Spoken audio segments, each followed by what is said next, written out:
and gentlemen, good morning and thank you for joining us at the International Conference Center.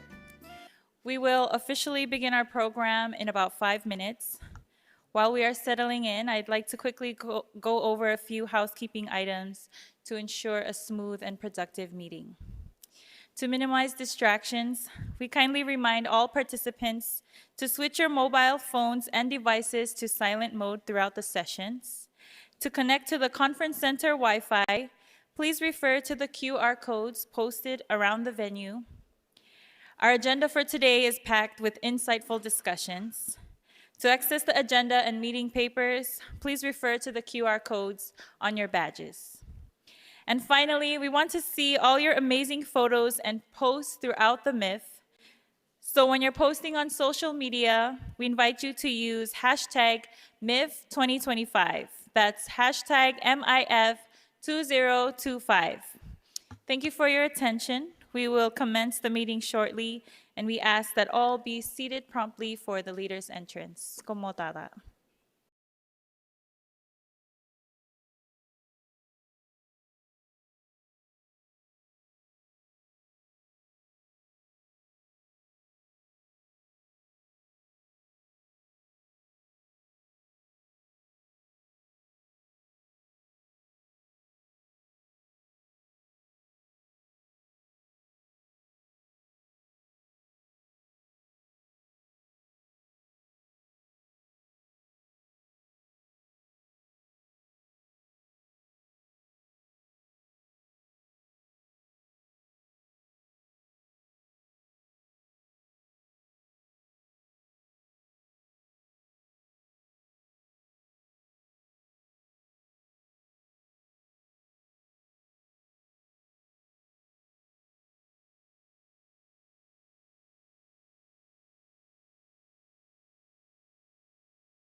Ladies and gentlemen, please rise as we welcome Her Excellency Dr. Hilda C. Heine, President of the Republic of the Marshall Islands.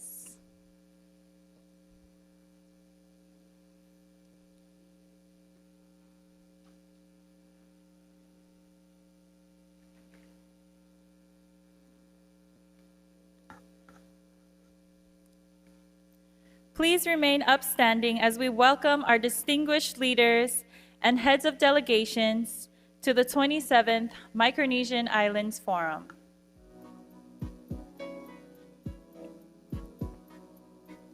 Ekawamiromo, Honorable Isabella Dagego, Presidential Envoy for His Excellency David Adeyang, Deputy Minister and Deputy Speaker, Republic of Nauru.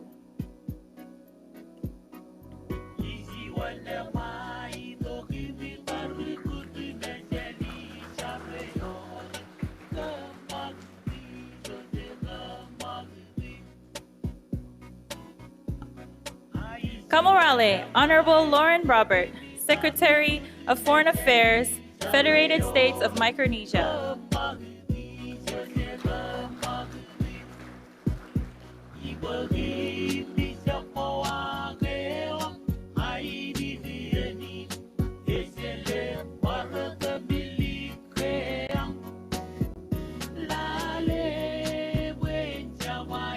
Ali, Honorable Stephen Victor, Minister for Agriculture, Fisheries, and the Environment, Republic of Palau.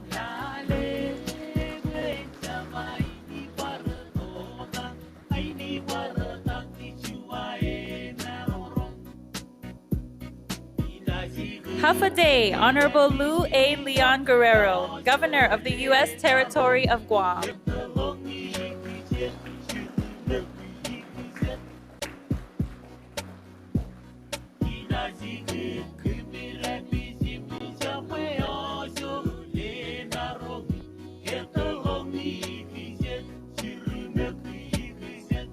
Rananim, Honorable Alexander R. Naroon, Governor of Chuuk State, Federated States of Micronesia.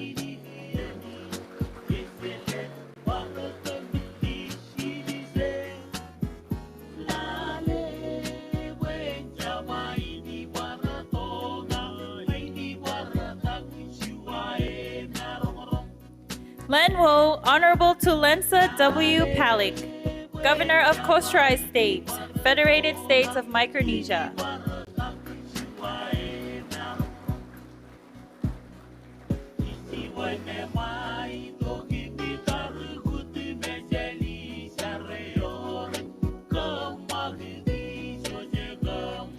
Kaselelie, Honorable Stevenson A. Joseph, Governor of Pohnpei State, Federated States of Micronesia.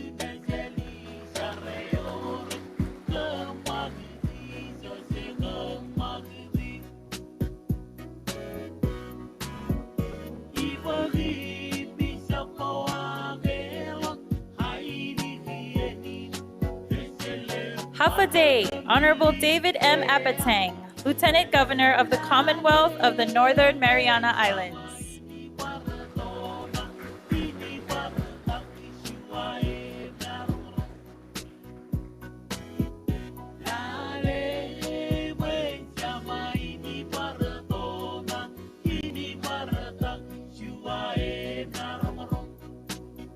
Mokatin, Mr. Dominic Tarueamai, Deputy Director for Health Services, Yap State, Federated States of Micronesia.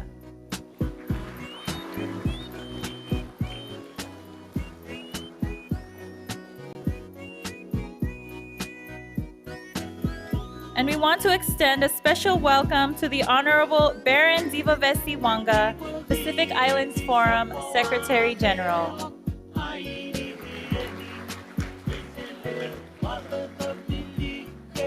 Komodada, ladies and gentlemen, you may be seated.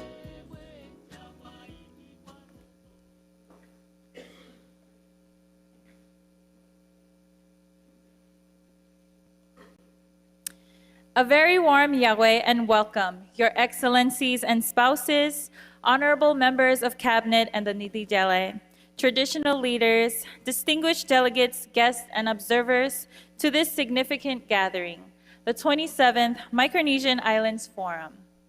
My name is Betty Radule, Smaller Island States Officer at the Marshall Islands Embassy in Suva, Fiji, and I have this distinct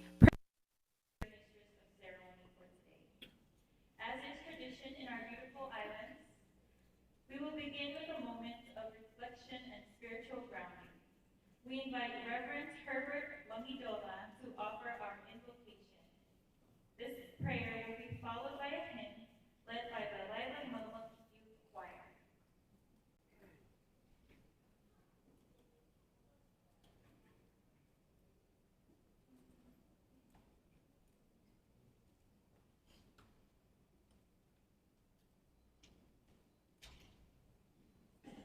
Bless all our heads.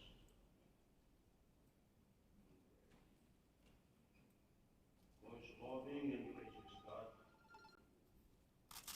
we humbly come before you. Thank you for a new day.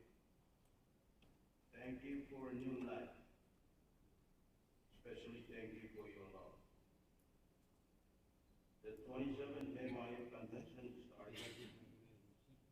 We ask you, O God, your blessing on each and every one here. Heroes, excellencies, the hosting state, and each and every one who came for this MIA very important gathering. Eju bakain John Javan Kanano Eopa. Tamagam Kajari Kunai. Very fair when John Kuilo Ella Popa. You know about. Kemi Kujaram Keva, John Hani, John Rebebe Oman. Kachiduk Puyam, Chiduk Pujajar, and Kajaraman Kuilo Inai. Kajaraman Kaju Yai. Jibang in the night, Katabal Kuilo in. Excellency Dr. Ita Sinai. July night, Pogran in Belgium, and I wrote Arthur Waterway, Jabro Minoni, took chicken, the Kuilo in. A child Kajo Malmut and one, Again Kanano, very fair in Jibang in the Kuilo, Young in Kanano, you other than Legion Price. Lord. Amen.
Kumod, Rugagi Joda, and Rairag Mga Choir for that poignant moment of reflection. We now arrive at a pivotal moment in our proceedings. It is my honor to invite the 26th Micronesian Islands Forum Chair, the Honorable Lou Leon Guerrero, Governor of the U.S. Territory of Guam, to deliver her remarks as outgoing chair. Thank you very much.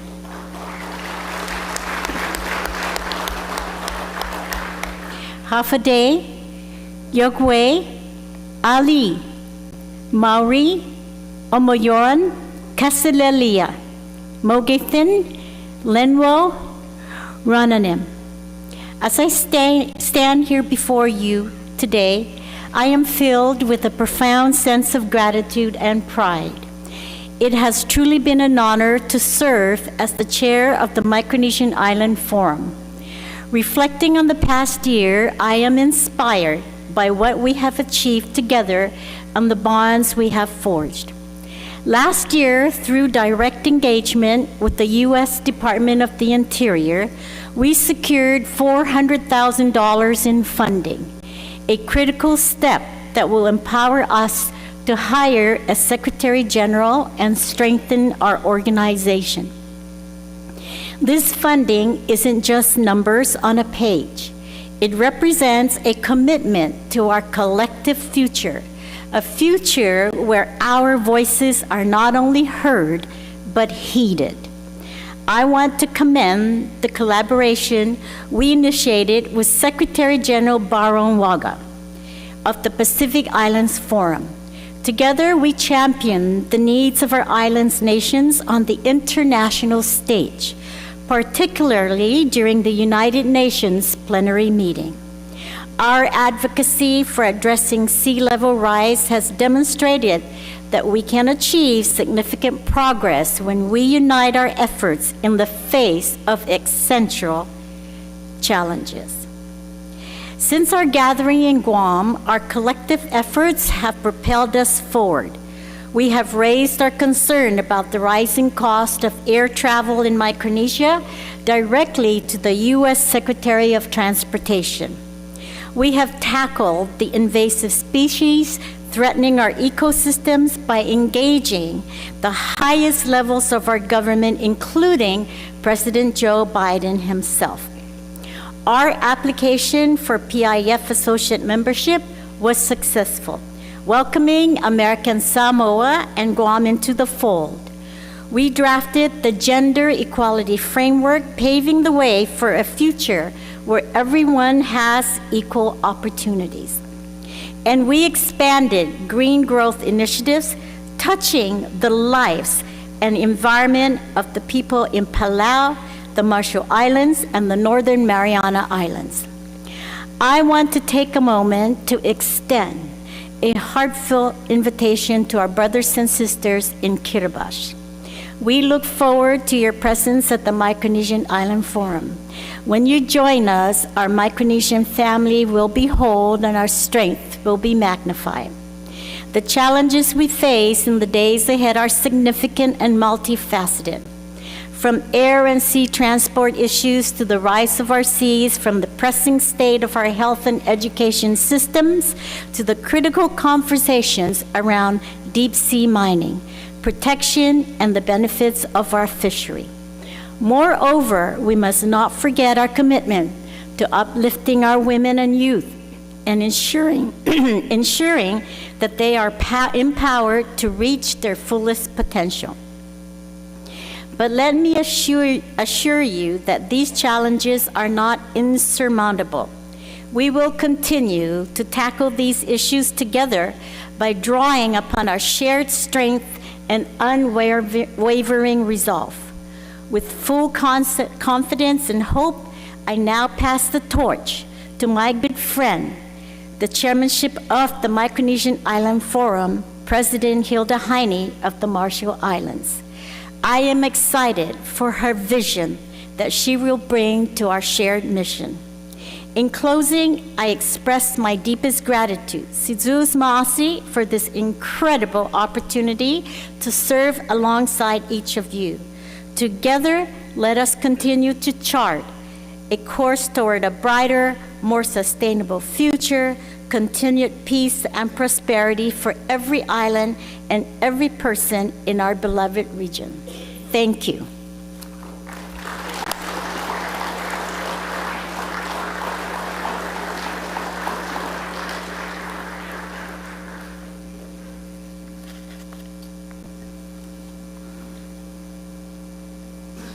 Homoltada, Governor Leon Guerrero. On behalf of our fellow leaders who are here with us today, I wish to express my sincerest gratitude to you for your unwavering dedication and leadership throughout your tenure as chair of this forum. Homoltada, for your invaluable contributions, your vision, and the hard work you have put into shaping our path ahead. It is with great honor and privilege that I assume this role as the new chair of this forum. I wholeheartedly commit to working alongside each of you in fostering collaboration and ensuring that our collective efforts drive meaningful progress. As we move forward, let us remain steadfast in our commitment to cooperation and unity, and ensuring that our collective efforts, values that continue to strengthen and guide us as one Micronesia family. Again, Komoltada, Honorable Governor, and I accept on behalf of the Republic of the Marshall Islands the chairmanship of the Micronesian Island Forum. I now officially call this meeting to order.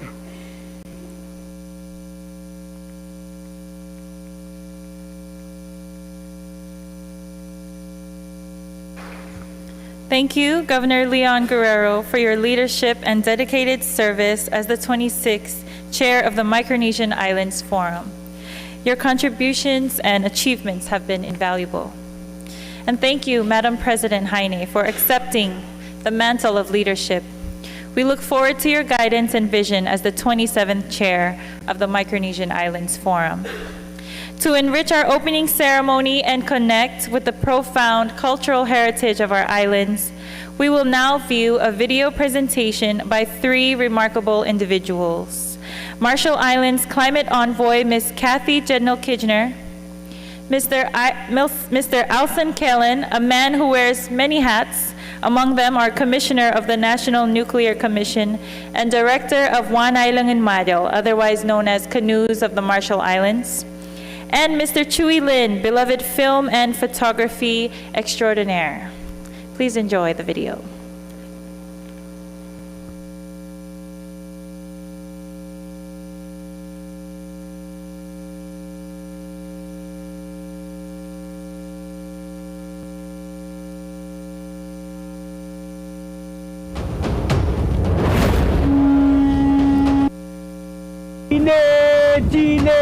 Korea to yang modok ngai kemu ngai Chine ya Chine Korea to yang modok ngai kemu ngai Chine ya korup kane na wili gewin Kupa kanam rabitat lemen nam paparelata nam kala kopan wale wele wajara ni bela luwa jaram tada jago aku pa kanam rabitat lemen nam paparelata nam kala kopan wale wajara ni bela luwa jaram tada jago Kupa kanam rabitat lemen nam paparelata nam kala kopan wale wajara ni bela luwa tada jago You ask me another word for Micronesia, and I give you tide. I give you the rise and fall of currents, the low tide revelations of a shoreline unveiled, the high tide engulfment of crashing waves. You ask me another word for Micronesia, and I give you island, the growth of granular sand carved from a universe of coral reefs connecting us, becoming home. You ask me another word for Micronesia, and I give you story. Clamshells, worms, turtle and spider gods who birthed worlds. The match lit against an insatiable giant, his shattered body growing islands. Coconut trees that were once a child's whisper of resurrection. The neglected daughter who grew her escape, found her love with the moon. The scorned elder who led women to weave a magical net, saving their islands. So when you ask me another word for Micronesia, how could I ever say small? How could I ever say breadcrumbs or chickpeas flung across the sea? I could never say control. I would not speak colony. I would not define us by tyrants and their rules, their ages younger than that of our islands and sea. I would not listen to the maps that divide us, the ones that lack the wisdom of shells and sticks to guide our way. You ask me another word for Micronesia, and I give you fathomless, as a sea. Call Micronesia a grove. Call her coconut trees we race to climb. Call her the foam at the tips of waves. Call her home.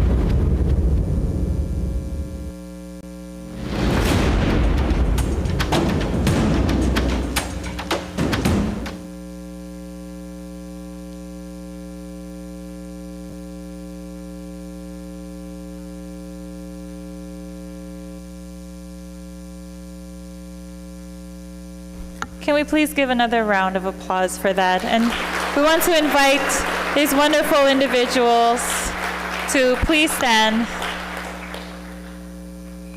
if they are here. Como tada for that lovely presentation.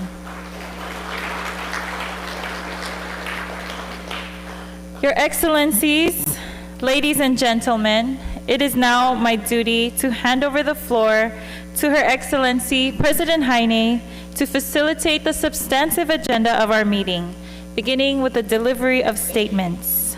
Como tada, Madam President. Thank you, MC. I'd like to add my personal appreciation to Chewy. Thank you for doing such a great job taking care of recording our history in the Marshall Islands. Also, Kathy and Algin, they're well-known figures in the Marshall Islands. Thank you, MC. Before I begin my remarks, I would like to acknowledge our Heavenly Father, whose grace and blessings have brought us together today. I would also like to call for a moment of silence in memory and honor of the late Governor of Yap State, Charles Siegfried Ching, who passed away last month after dedicating more than 3 decades of his life to public service.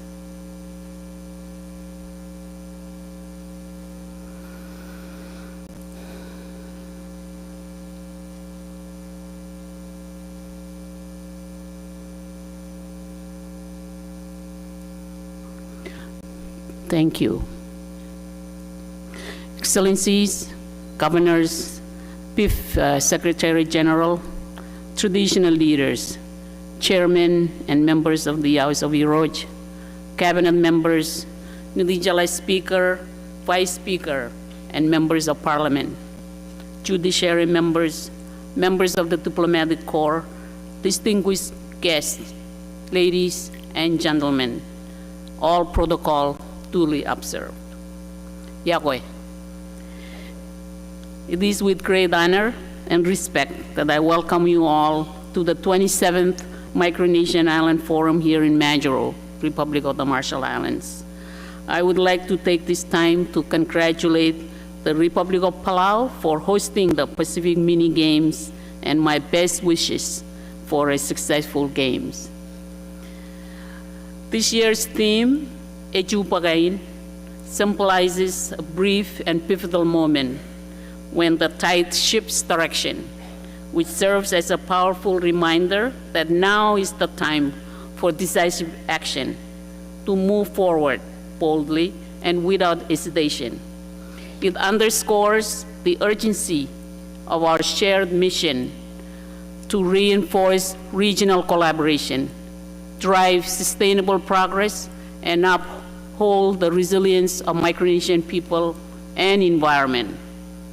As we gather in this space, we recognize the weight of this moment and our collective responsibility to navigate the challenges and opportunities ahead. Building on the leadership of our previous chair, the Honorable Leon Guerrero, Governor of Guam, as well as the efforts of those who came before, we must remain committed to strengthening cooperation and advancing regional initiatives. I express my gratitude to our leaders for incorporating youth representatives into their delegation for the first time ever at the MIF. While they are attending as observers, we recognize this significant step forward as it provides them with a valuable opportunity to engage and participate, positioning them as future leaders of our diverse Micronesia. This forum brings together not only our distinguished leaders, but also experts and advocates from various sectors.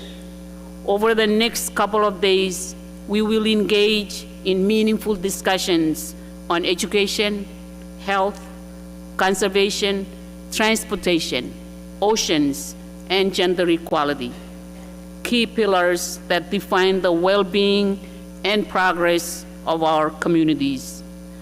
These conversations are not just discussions, they are catalysts for actionable solutions that will shape the trajectory of our islands for generations to come. As we begin this forum together, let us approach it with openness, resolve, and a shared vision for a safer, prosperous, and sustainable Micronesia.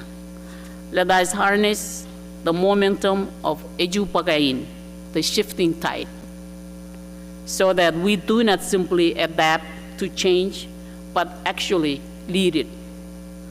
Let's ensure that all the insights gained here lead to meaningful action and lasting progress beyond this forum.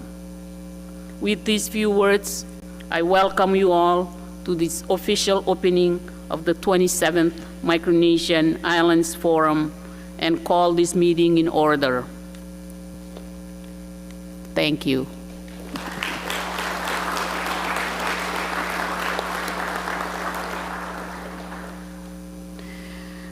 We will now hear opening remarks from member states. We will begin with Honorable Deputy Minister and Speaker Isabella Taguego, Special Envoy for His Excellency David Ariang, Republic of Nauru.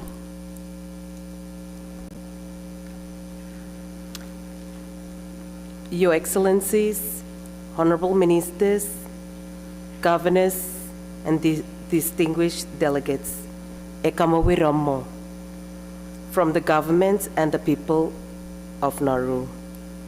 At the outset, I would like to express my deepest gratitude to Your Excellency, Dr. Hilda C. Heine, President of the Republic of the Marshall Islands, for the warm and gracious hospitality that my delegation and I received since our arrival on Friday. Chair, Excellencies, and my dear brothers and sisters of Micronesia, we find ourselves gathered once again in one room, united by our shared values, history, and a common goal to advance the progress of our Micronesian region. As we reflect on the previous Micronesia Islands Forum and the key issues we have collectively deliberated, I want to reaffirm that the government of Nauru remains steadfast to advancing our regional agenda. In particular, Nauru wishes to highlight the importance of connectivity in our sub-region. The enhancements of both air and sea transport across our sub-region remains a persistent challenge and must continue to occupy a central place on our agenda. Connectivity for us is not merely a convenience, it is a strategic necessity which underpins economic development and ensures that our communities, especially here in the north, remain connected. With this said, Nauru reaffirms its strong interest in becoming a member of the Micronesian Shipping Commission. This request was initially put forward by our government in 2020, and I emphasize that our desire to join this commission remains unchanged. Chair, as we proceed with our discussions this week, let us not forget to acknowledge our youths of Micronesia. Our youths represent the future, and it is crucial that we encourage their active involvement and contributions to the advancement of our collective priorities. Nauru is happy to engage with all members, not only during this forum, but also in subsequent collaborations outside this forum. We aim to work together on initiatives and solutions that will facilitate the development of a better future for our Micronesian family. A future that is not only stronger and more integrated, but also more resilient. I encourage us to continue engaging in ongoing dialogues, foster meaningful conversations, and share insightful thoughts, challenges, and lessons learned on the various issues that affect our region. Together, as a united Micronesian family, let us strive toward a common vision that promotes the well-being of the people of Micronesia. Terbakar, Kamal Satsa, thank you and God bless. Thank you.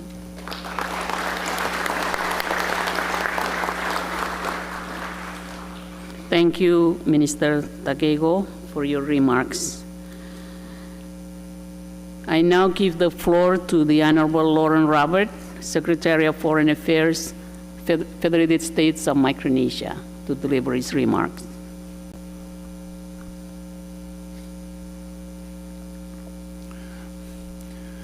Thank you, Madam Chair. I tiro mefairo on Fenwat Majiro Samor Nowis Armas Benson Kamorale. Your Excellencies, Honorable Governors, distinguished guests, ladies and gentlemen, I would like to express my sincere gratitude to the Almighty Father for blessing us with this beautiful day and allowing us to convene the 27th Micronesian Islands Forum. On behalf of my delegations, I convey our utmost respect and heartfelt appreciation to the leadership and people of the Republic of the Marshall Islands for the exceptional hospitality that has been extended to us since our arrival.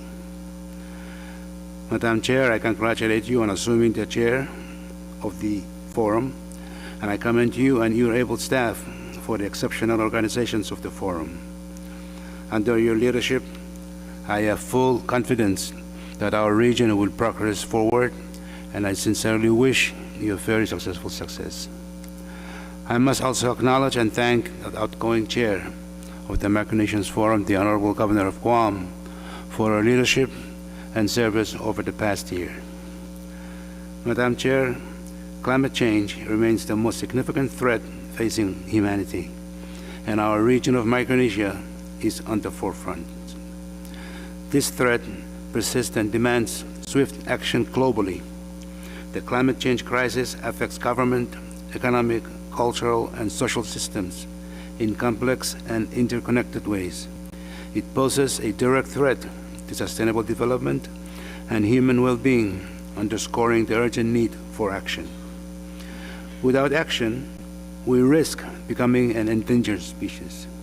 While we face an uncertain and possibly inevitable future, without radical measures to reduce warming in the next decade, our land and our livelihoods could perish, and our people will follow.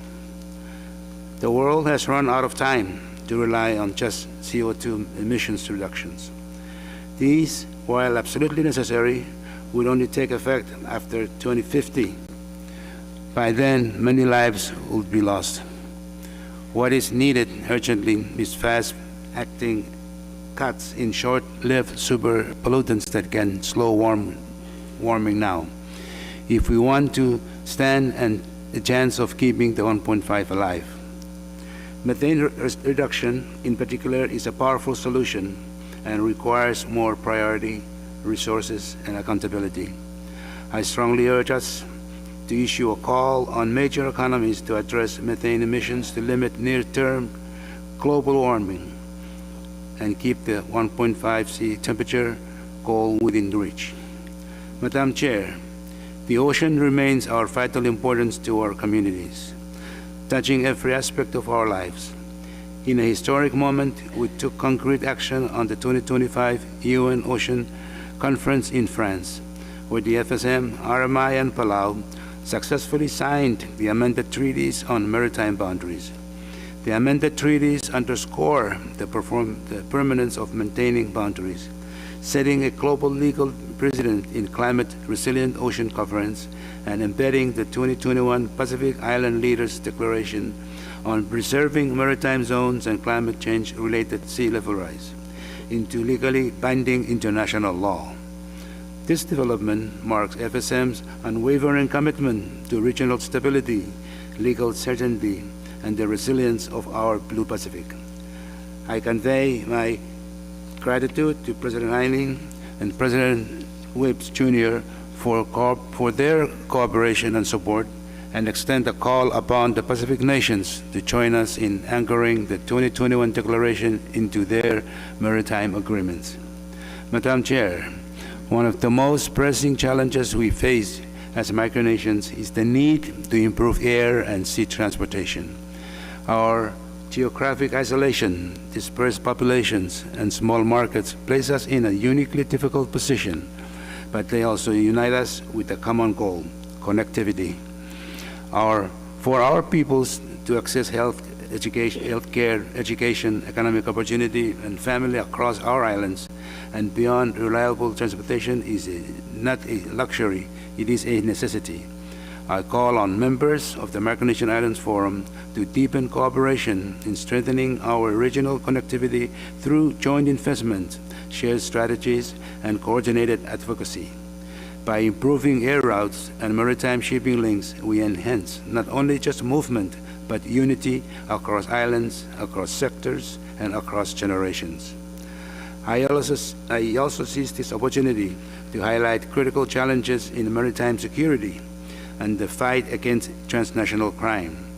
Our region has witnessed alarming cyber attacks, most recently the brazen ransomware attack targeting the FSM Health database system, alongside the persistent scourges of illegal drugs and human trafficking.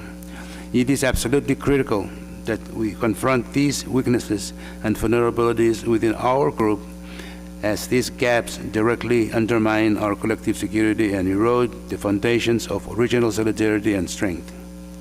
Therefore, I call upon us to jointly issue a strong condemnation of these attacks and to collectively enhance our regional solidarity. This unified stance is essential not only to effectively counter current threats, but also to bolster our resilience, deter future aggression, and safeguard our shared security. Madam Chair, you have heard me say this before, and I must say it again. We continue to be proud of the unprecedented rise in women's involvement in political decision-making, nationally, at the state levels, and at our municipal governments. We as a region and the collective voice of our peoples must continue what we can in our power to ensure the trend continues. because we know gender equality is not just a women's issue. It is good for all of us. It is good for business. It is good for our regional and national unity, and it's good for our GDPs. Our work is far from over.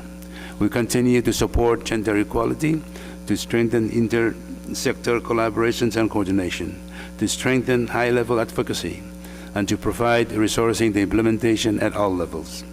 I also thank you, Madam Chair, for encouraging the inclusion of youth voices in this year's forum.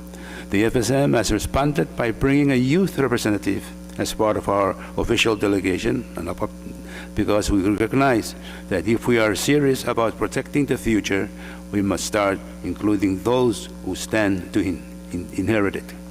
Madam Chair, non-communicable diseases continue to be the leading causes of morbidity and mortality.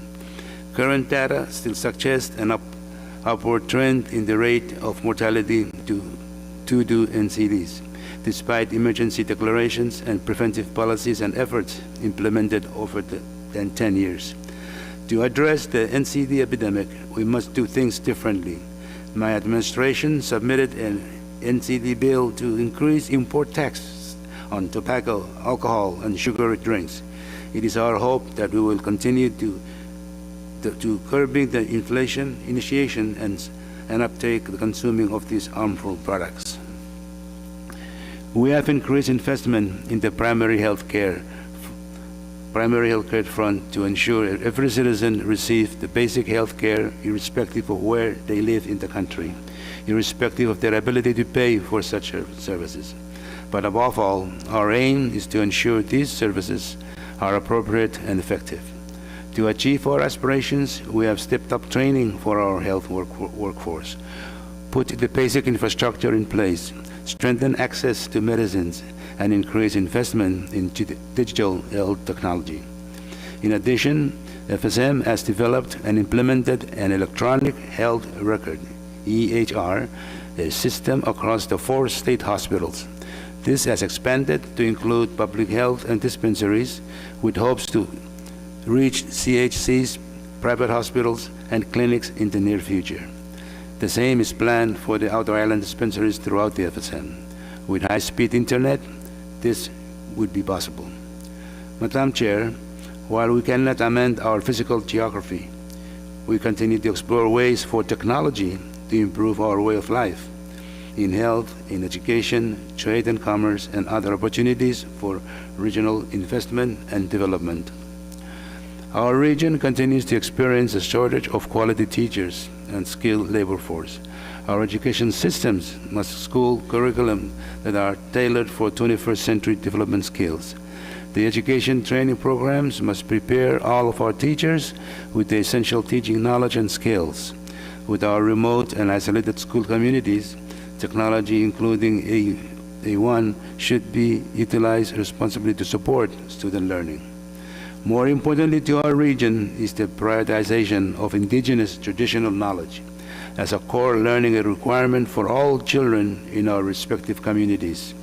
As much as it is important to the children in our region to learn the Western sciences and modern knowledge, knowing our own traditional practices and cultural values is equally important because they define who we are as a people, as proud Micronesians.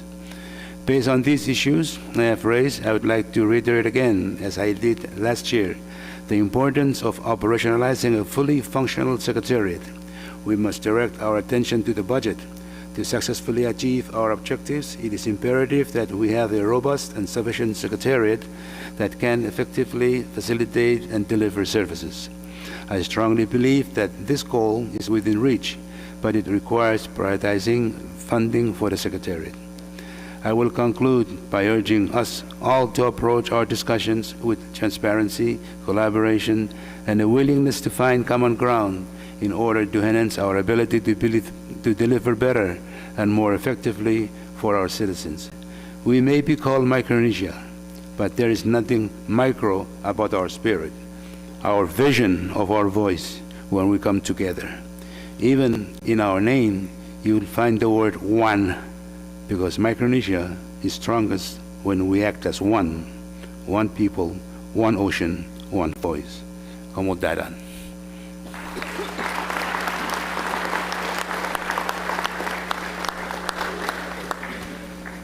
Thank you, Secretary Robert, for your remarks. I now give the floor to Honorable Stephen Victor, Minister for Agriculture, Fisheries, and the Environment, Republic of Palau.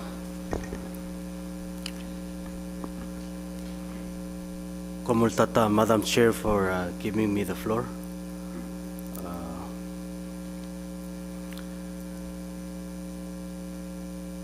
Madam Chair, with all protocols duly observed, let me, on behalf of President Whips and our delegation, first give thanks to the Almighty God for His continued blessings and for bringing us all together at this important meeting. Let me also pay our respect to traditional leaders, the Council of Iroids, and we would also like to acknowledge and thank the government and the people of the Marshall Islands for the warm hospitality in welcoming all of us and making us feel at home. Ali, and greetings from the people of Palau to all of you from throughout Micronesia. President Whips sends his deepest regrets for not being here today. He had to remain in Palau to proudly welcome our Pacific athletes to the mini games. Despite the rain, spirits were high and energy unstoppable as the games officially began. This moment reminds us of our shared resilience. And as President Whip said, rain or shine, the games must begin, and so MIF meeting must begin as well. Madam Chair, we gather again at this meeting well aware of the progress we've made, but also mindful of persistent challenges we face. Our transportation systems have not returned to their pre-COVID activity. Our debt structures are far more onerous than they were before the pandemic, and our tourism is just beginning to recover, but we continue to strive. It is therefore critical that we all work together to develop economic opportunities for our people and their businesses, to give them the economic means to remain in Micronesia and to improve the quality of their lives. To assist them in achieving these goals, we need to synergize our efforts and renew our commitment to expanding and implementing our joint regional initiatives. Madam Chair, each year MIF gives us this space not only to reflect on our progress, but to set our regional priorities for the year ahead. As many have said, this forum is our umbrella, a unified voice to bring Micronesia's concern and ambition to the broader Pacific states. At this juncture, Madam Chair, we thank you for inviting the Honorable Warren Wanga, Secretary General of the Pacific Island Forum, to attend this MIF meeting. It is our hope that this MIF provides us the space to discuss our regional priorities in advance of the Pacific Island Forum Leaders Meeting in Honiara. Madam Chair, we recently returned from UN Ocean Conference in Nice, where Micronesia was very well represented, and we advocated for the importance of the ocean to our culture, to our way of life, and to our economies. But we also continue to raise global awareness of our plight because of rising oceans that's impacting our shores.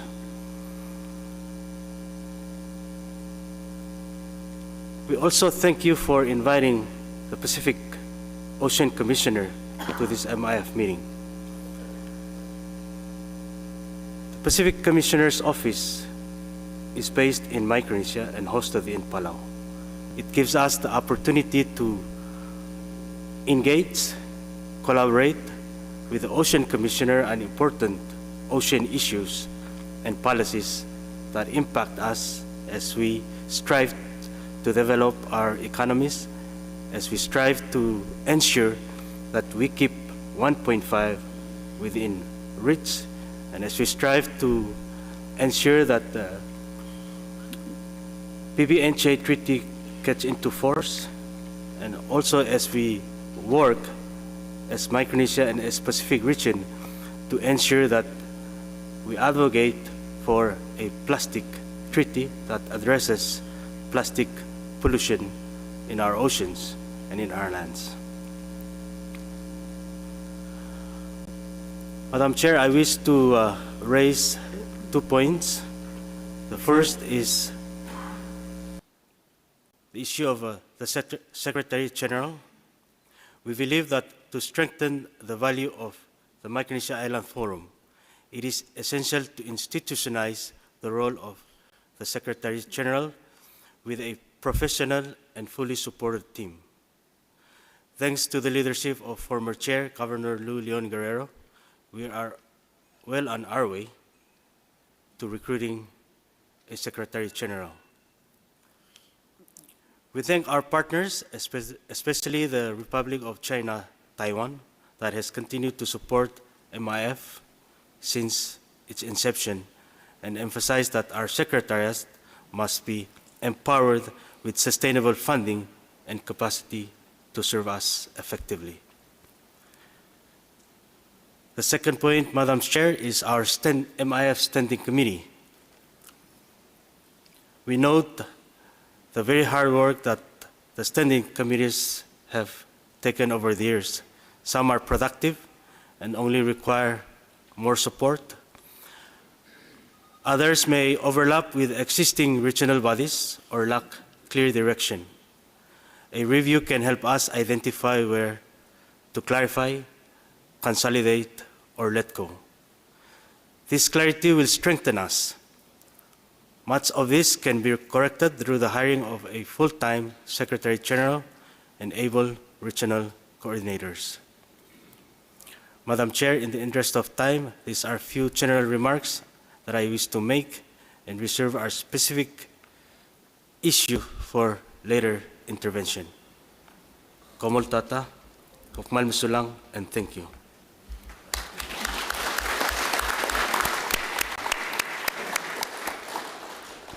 Thank you, Minister Victor, for your remarks. I now give the floor to the Honorable Lourdes Leon Guerrero, Governor of Guam. Sidus Masi, Madam Chair. First, let me thank you for accepting chairmanship of this great body, the Micronesian Island Forum. Honorable leaders, esteemed delegates, and distinguished guests. Madam Chair, I would like to thank you also for inviting our Pacific leaders throughout the region. I would also like to thank you for inviting our U.S. partners. I know that we have here representing the Department of Interior, Deputy Principal Assistant Secretary Bill Haig. Can you just please rise so people can recognize you? Thank you very much. As we gather here today, I would like to take a moment to appreciate the commitment each of you have shown in our shared mission of peace, security, and sustainable development. In order to continue that, I strongly believe that we need to have a government that is financially strong, a government that can provide the sources to provide people and services in all areas of health, education, public safety. And in order to do that, we also need to really make sure that our economy is strong in each of our regions. To have a strong economy, we need to be diverse.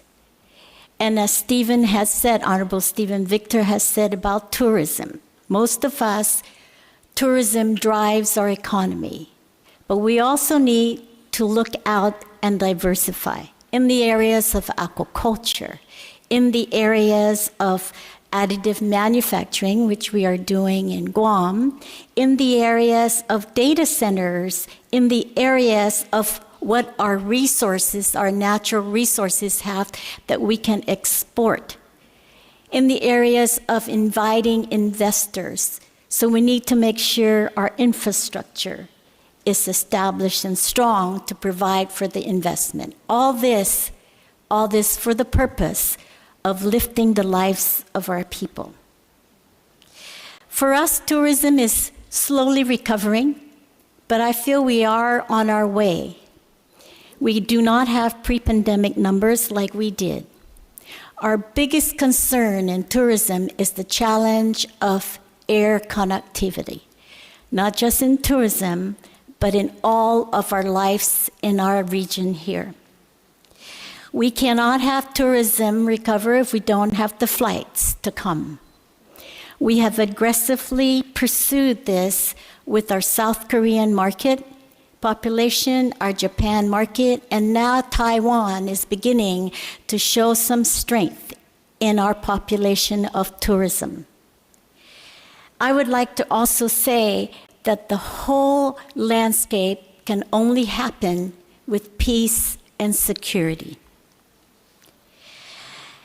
Let us reflect on what's been happening lately, the unsettling global events that remind us just how interconnected we are. From the escalating tensions in the Middle East to the unprecedented sighting of China's aircraft carriers maneuvering just 600 miles from Guam. These developments serve as a stark reminder that the call for peace and security in our region has never been more critical. Yet, as we stand against these challenges, let us also reflect on the remarkable progress we have made since our last meeting. The committees and councils have worked tirelessly through our district representatives to shape initiatives that resonate deeply with the core aspirations of our people together. Together, we have been vigilant stewards of our healthcare systems, recognizing that much like the winds that carry our canoes, we must remain united to navigate the challenges that confront us. With this in mind, I call, Madam Chair, on our support for the resolution from Guam that encapsulates our shared goals and represents a vital step towards urgent healthcare needs in our region. Imagine, if you will, the establishment of a state-of-the-art medical complex that serves as a centralized hub for comprehensive medical services, including preventive care, emergency response, specialty treatment, and public health research. Picture the lives transformed, the burdens lifted, as our families gain access to quality care without the fear of financial ruin or the daunting journey of island for treatment. This vision is not merely an aspiration, it aligns directly with our shared goals of promoting regional development and strengthening resilience within our member jurisdictions. It embodies our commitment to promoting regional self-reliance in addressing critical healthcare needs. While we work to address these needs, we cannot, not for Guam, ignore the imperative of decolonization and the necessity of amplifying Guam's in this dialogue. In recent years, we have forged alliances with the United Nations permanent missions representing Pacific Island states. Our heightened engagement in the Micronesian Island Forum represents a powerful advancement in reaffirming our position and unity in the region. The next several days stand as pivotal moments for us to elevate this discussion of decolonization within our regional dialogue, making this an important opportunity we must seize with urgency and resolve. It is a moment for us to to discuss Guam's political status and self-determination efforts for our island and for all people who cherish autonomy and dignity. Let us create a future where every resident, every islander has the freedom to shape their destiny. As we navigate the turbulent waters of our time, let us do so with courage and conviction. Together, we can build a future marked by peace, security, and a collective commitment to the well-being of every individual in our region. Our waters are our most precious resource. We must protect our waters. We must make sure that whatever is decided within our waters, it's decided for the benefit of our islands and our regions and our residents and our people. I am very concerned about deep sea mining. And when we look at this course, we must chart it with data, science, and decisions that can be made, again, for the whole of the public and for the best interests of our livelihood and our people. Madam Chair, Sidzus Masi, for your dedication, your solidarity, and your unwavering belief in our shared journey forward. Let us continue to work hand in hand, unite in purpose and in resolve. Viva Micronesian Island Forum.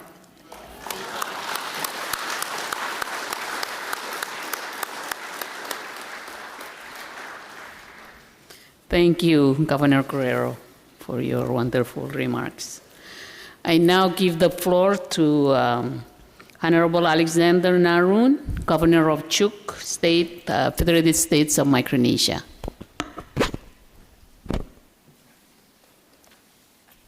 Thank you, Madam Chair.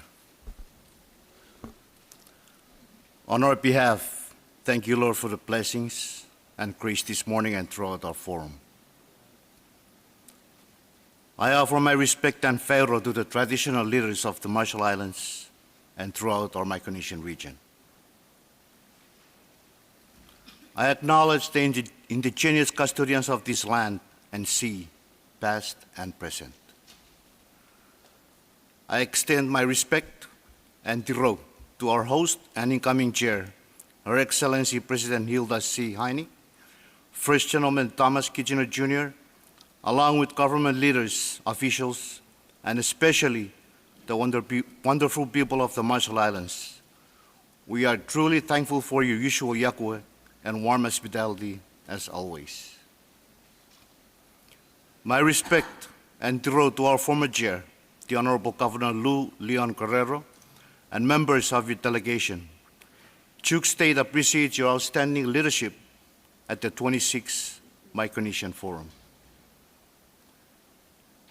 Tiro, Fairon Asufan Mevenin, the Honorable Secretary Lauren Robert, FSM Foreign Affairs, representing His Excellency Wesley Tapili Simila, and the FSM National Government Delegation. The Honorable Isabella Takiako, Special Envoy to His Excellency David Adeang, Republic of Nauru, and members of your delegation. The Honorable Stephen Fichter, Minister of Agriculture, Fisheries, and Environment, representing His Excellency Surangil Whip Jr., Republic of Palau, and your delegation. The Honorable David Abalang, Lieutenant Governor of the Commonwealth of the Northern Marianas Islands, and members of your delegation. My colleagues, FSM governors, the Honorable Stevenson A. Joseph and the Bombay delegation, the Honorable Tolensa W. Palik and Kosrae delegation, Deputy Director of Health Services, the Honorable Dominic Taromai, representing the upstate government and your delegation. A special shout out to my delegation who faced challenges making the reservations to get here. Many may stay longer than most of us, so please look after them and ensure they don't get into trouble. Thank you all for your unwavering commitment to participate in this year's 27th Micronesian Island Forum, which continues to unite and strengthen our voice, not only regionally, but also on the international stage. We are very honored to have the Honorable William H. Hague, Principal Deputy Assistant Secretary of the U.S. Department of Interior. My respect to you and your delegation. I also acknowledge the presence of the Pacific Island Forum Director General, the Honorable Baron Tifafesi Wanga. Thank you for being here. I extend my respect and appreciation to our diplomatic partners, regional and international partners, and distinguished participants present here this morning. Thank you for taking the time out of your busy schedules to join us. Kabong, say the beautiful state of Chuk, Rananim, and Kamorale. First and foremost, on behalf of the people of Chuk and its leadership, I convey our heartfelt, sincere condolences to the people and leadership of Yap for the passing of our beloved governor, the late Honorable Charles Chiang. He was a great man, and he'll be missed. I am honored to be here at this very important forum representing Chuk State. I thank the MIF Secretariat and all those who worked hard to make this day possible. If I recall correctly, at the last MIF, we passed a joint communique that highlighted the presentations made by our regional committees, as well as 5 resolutions. Our previous MIF theme focused on the idea of writing our history, determining our future. These emphasize the importance of undertaking our past to shape our future. It invites reflection of our collective experiences, efforts, and encourages proactive steps toward a better future. In an area where the past continually influences both the present and the future, the phrase encapsulates a profound insight in the impact of narrative and personal action. This idea underscores the importance of acknowledging and documenting our histories, as they serve not only as records of what has been transpired, but also as models for what is possible in the future. Our history is not just a list of dates and events. It is rich with stories, struggles, and achievements of our people and our communities. When we delve into our past, we uncover valuable insights into the societal structures and cultural dynamics that shape our present. This understanding enables us to learn from past mistakes and inspires us to build upon the foundation laid by those who came before us. Chuk State expresses its gratitude to the United States for joining forces with Japan and Australia in our initiative to extract oil from the World War II sunken vessels in our lagoon. It is estimated that there are over 6 million gallons of oil, and any further delays in retrieval may result in a catastrophic environmental disaster, affecting marine life as well as the livelihoods and well-being of our communities. This is our own climate change that requires resolution urgently. We need your assistance. During the recent UN Ocean Conference debate in France, His Excellency President Simina emphasized the importance of our ocean, not only as a source of food and income, but as a foundation of our identity, our culture, and our sovereignty. He continues, and I quote, "We do not inherit our ocean from our ancestors. We borrowed from our children." End quote. Our ocean, our life. As we emerge from the challenges posed by a global pandemic, we continue to express our deep gratitude to the frontline workers who tirelessly ensured our safety. It's crucial that we continue to prioritize the health of our citizens. The significant toll of non-communicable disease has taken far too many lives among our population. To achieve our sustainable development goals, we must prioritize the well-being of our people.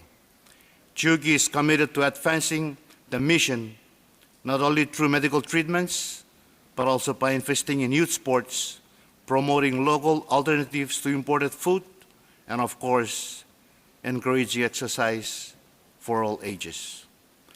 Speaking of imports, global inflation has led to an ongoing rise in living costs in our region.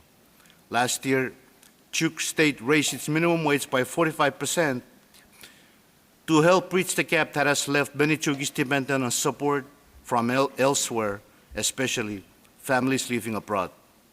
Nevertheless, our remote location from major markets means that high cost will always pose a challenge. What process can we as a group take to accommodate this challenge? Chuk is actively taking part in the FSM Aviation Facilitation Task Force to explore ways to reduce their transportation cost. I know the same challenge goes to our region, and it's timely we put together our combined efforts in this continuing endeavor. Result is imminent and urgent. In terms of infrastructure developments, Chuk State is gearing up to solicit bids for the construction of a new hospital.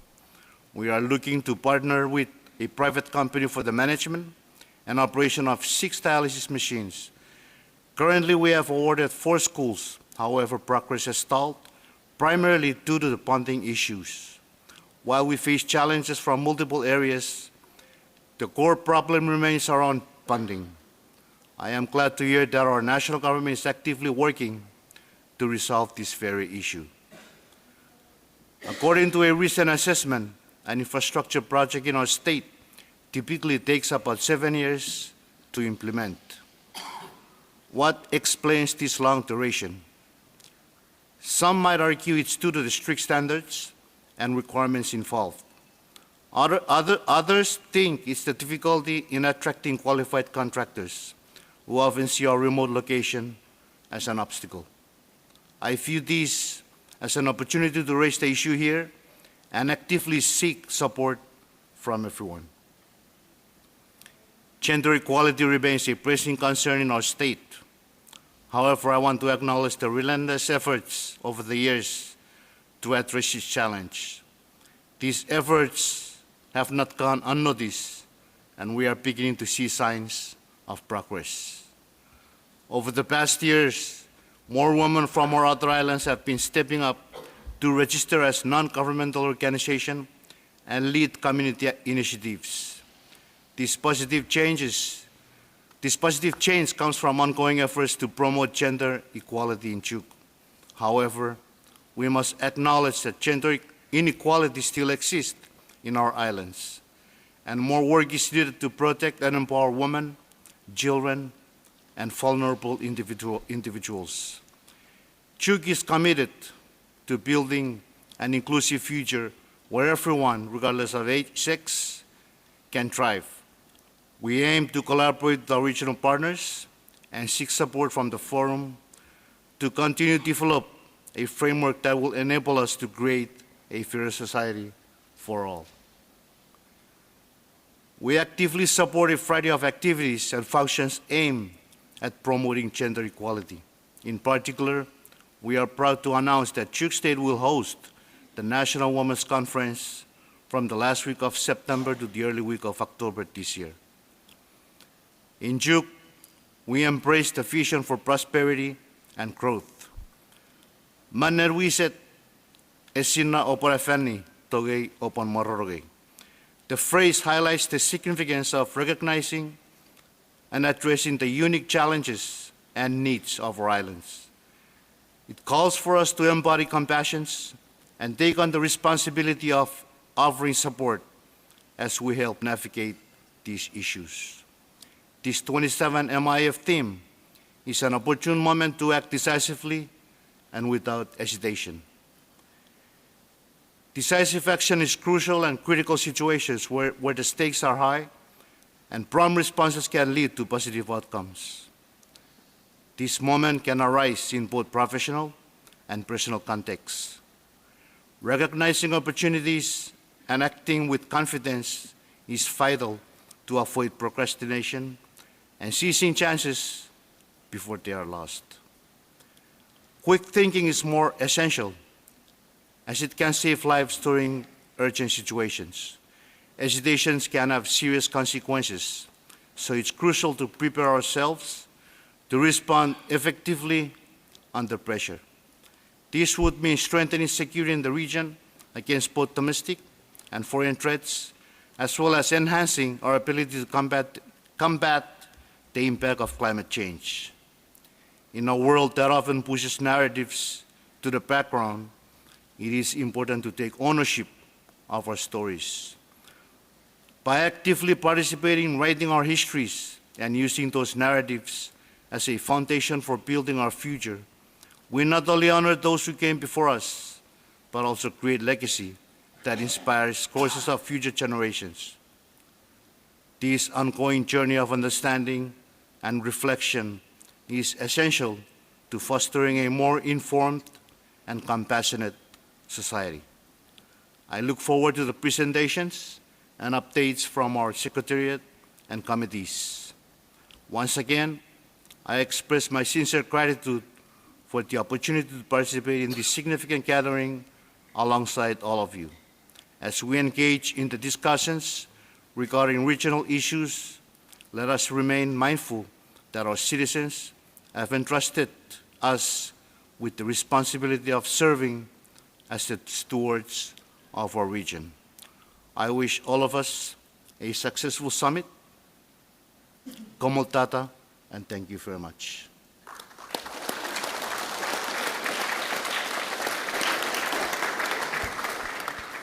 Thank you, Governor Narun, for your remarks.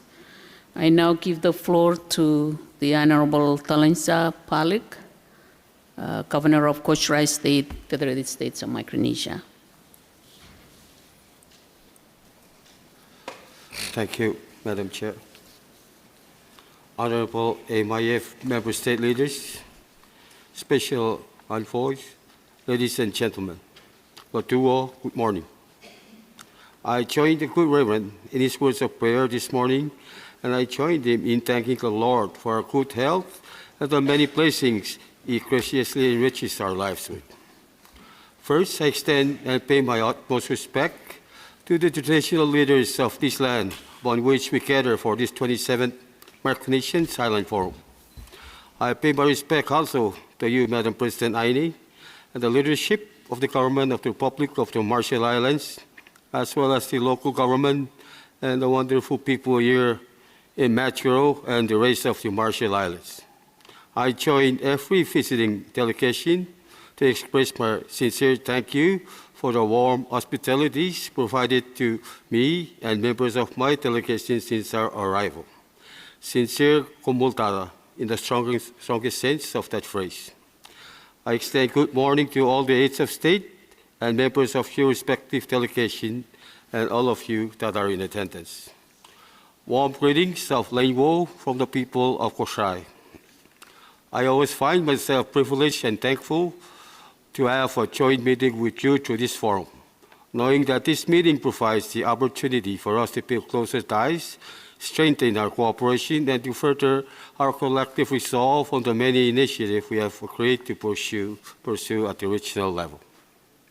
We know very well that these initiatives are necessary for the collective good of each of the jurisdictions that we represent.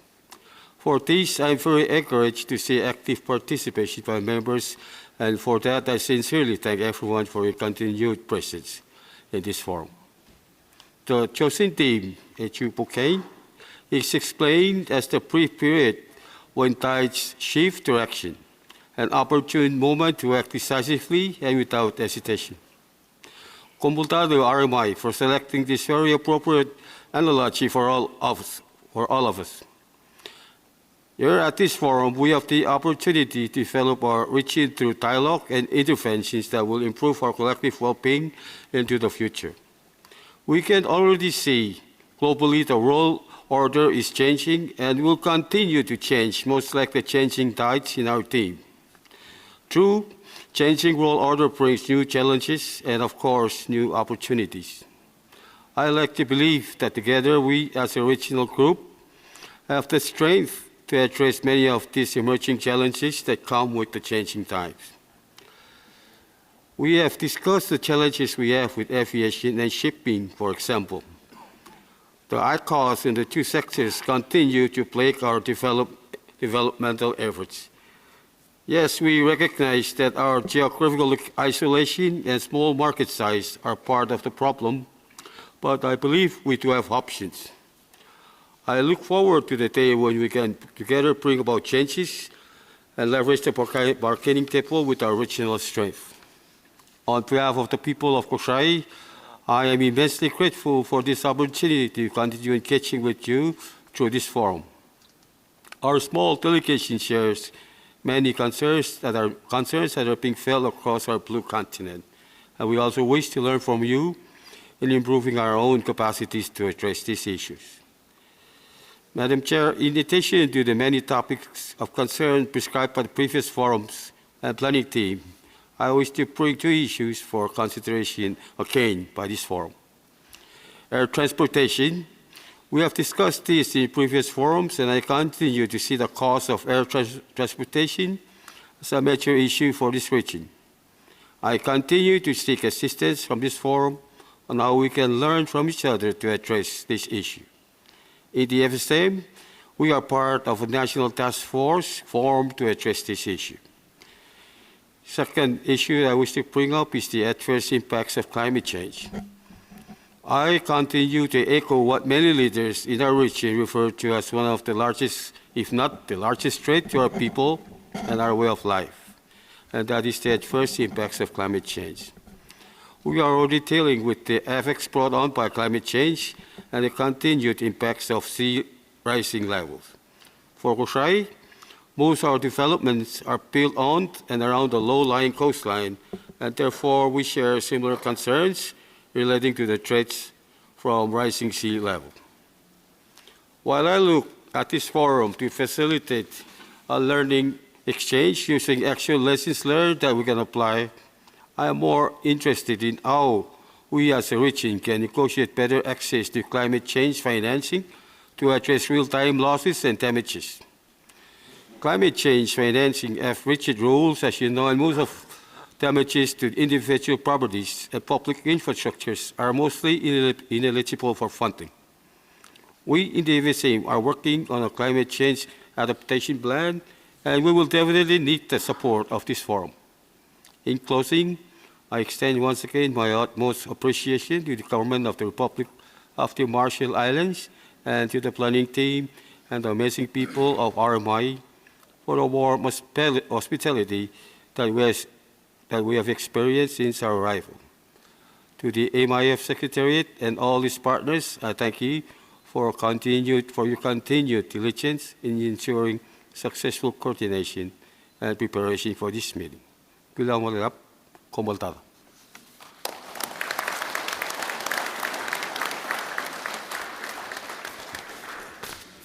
Thank you, Governor Palik, for your remarks. I now give the floor to Honorable Stevenson Joseph, Governor of Pohnpei Bay State, Federated States of Micronesia. Thank you, Your Excellency. Congratulations and thank you for accepting to take over the helm of this August Forum. And I want to also take the opportunity to thank the outgoing Madam Chair, Governor Liu, for your leadership and the contributions that you have made while chairman of this August Forum. I wish to first of all pay my respect to the traditional leaders of the RMI and across this vast region we call Micronesia. Your Excellencies, honorable governors, heads of delegations, and of course our spouses, distinguished guests, development partners, Speaker Wase, and the rest of the RMI government leadership. Everybody. Kasalelia, on behalf of the people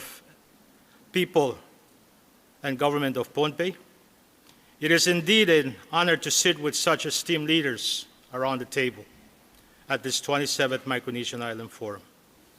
I believe with clear collective direction, propped up with strong convictions, commitments, a united voice, and the political will. This forum holds great potential for shaping the future of our islands and as a region in the Northwestern Pacific. Over the past 27 years, or more, we have had many discussions, well-meaning, well-presented, and filled with good intentions. And I believe we have reaped the fruits of some of these discussions. But too often, we find ourselves circling around the same issues without cutting through to the heart of the matter. Today, I wish to approach this forum not just with remarks, but with questions. Questions we must all ask ourselves, each other, and work together for common solutions. We talk often of the importance of connectivity, of the movement of goods and people. But what does this look like in reality, day to day, for our citizens on the ground? For the farmers trying to ship produce to a neighboring island, for the entrepreneur relying on supplies from abroad, for the sick patient needing medical transfer, or the student trying to return home. Our economic development, food security, disaster response, and even our regional cohesion, these all depend on one critical foundation: reliable, affordable, and sustainable regionally managed transportation systems. After all, aren't these the outcomes we are looking for? Reliable and affordable, and one we proudly claim it is our own. And while we often naturally seek efficient and convenient solutions, air links, flights, and regional air carriers, it is on the ocean where our fate still largely travels. And rightly so, as we are the people of the ocean. Our maritime lifeline is still our most essential artery, as it was for our forefathers. That brings me to an area that demands our attention and bold reflection: Micronesian shipping. Across our region, local terminal operators, stevedoring crews, and shipping service providers form the front line of our transport networks. Together, they make up ATOSCOM, the Association of Terminal Operators, Stevedoring and Shipping Companies of Micronesia. Their work is deeply technical, but absolutely essential. They are the hands that load, offload, and coordinate the flow of goods between us. Yet, they operate with little, if any, cohesion across jurisdictions.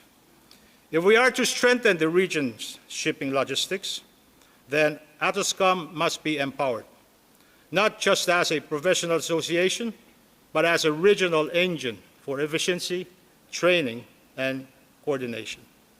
But we cannot stop there. We must lift our gaze beyond the docks and look at the architecture that surrounds them. That is where we must bring our attention to the Micronesian Shipping Commission. This commission was created with great vision, establishing through treaty by FSM RMI and Palau at the present, and to ensure our governments had a united voice in protecting and promoting affordable, dependable shipping in our region. The MSC was meant to be a strategic body, a policy-making and negotiating tool for our nations. It was to help us deal with international shipping interests, guide infrastructure development, and shape how we move goods across borders. But today I must ask, are we using the MSC as it was intended? What role is it playing in the shaping and the shipping future of Micronesia? Is it still a relevant force for policy coordination, or has it become a dormant structure waiting for revival? More critically, who is it working for? Our governments, our people, or outside carriers who dominate routes and cost? We need answers, not in theory, but in outcomes. We must move from dialogue to design. I wish to offer the idea of establishing a Micronesian-controlled inter-island, inter-region, and perhaps regional shipping framework for consideration, where our shipping schedules, vessel investments, and freight costs are coordinated with purpose, where our outer islands are not left behind, and where routes like Majuro to Pohnpei become reliable economic corridors and not seasonal camels. We talk about food security, but without dependable shipping, there is no real food security, because we cannot move what we grow or supply what we lack, and of course, with improved affordability and reliability. And the same logic applies to climate resilience, trade, emergency aid, education, and labor mobility. Shipping shouldn't be just a background concern. I believe it should be an enabling factor for almost everything else we wish to achieve, amongst ourselves and beyond. We cannot leave it to chance or to others. And with the same thinking as our ocean transport ambitions, I propose we also consider establishing a regional air service, one that is designed for quicker mobilization of resources, of movement of our people. Just as we aim for affordable, reliable shipping, so too should our skies serve us with the same principles. Let us not be limited by distance or dependency. Let us be bold in seeking our own air routes, operated in the interest of Micronesian needs, not just as passengers, but as planners, builders, stewards of our own skies. Honorable colleagues, let us not let another forum pass by without asking, what legacy are we leaving? Let us have the courage to ask hard questions and to act boldly on the answers. Through shared, deliberate, and purposeful actions, let us speak not only of unity, but let the positive impact of unity be seen, spoken, and felt by our people of Micronesia. And in addition to that, let us preserve this unity and not allow external interests, i.e., geopolitics, divide our unity. Let us breathe new purpose into this regional institution so it can serve not only as a voice for Micronesia, but as a vehicle for transformation in how we move, trade, and grow together as a region. And finally, I wish to touch on an issue we all face across the region and beyond, for that matter, and as it's been alluded to by earlier speakers, an issue I regard as an imminent threat. In fact, I personally view this issue as the most imminent issue in front of us that requires our diligent attention and solution. This issue is none other than NCD, or non-communicable disease.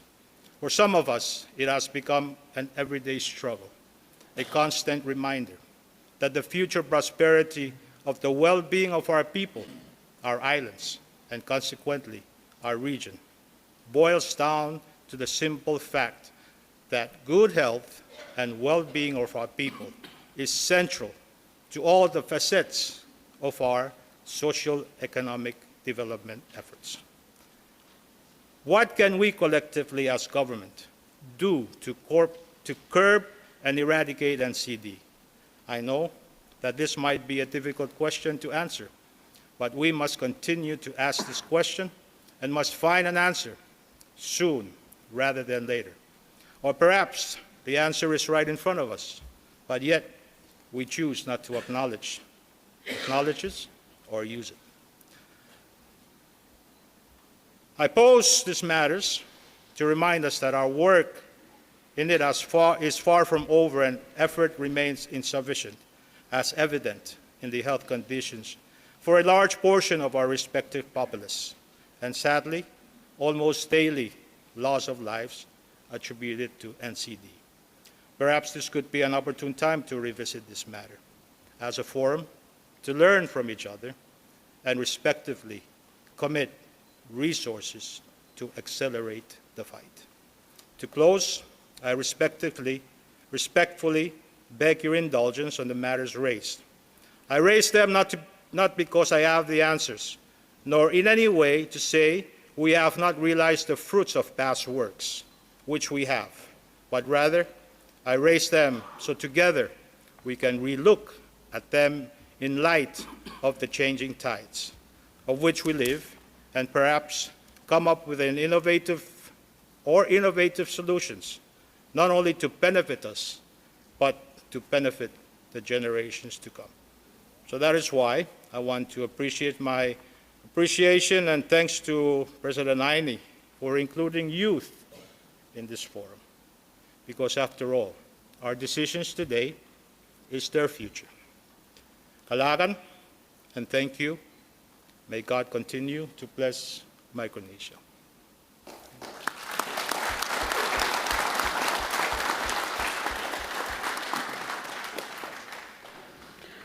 Thank you very much, Governor Joseph, for your remarks. I now give the floor to Honorable David Apatang, Lieutenant Governor of the Commonwealth of the Northern Mariana Islands.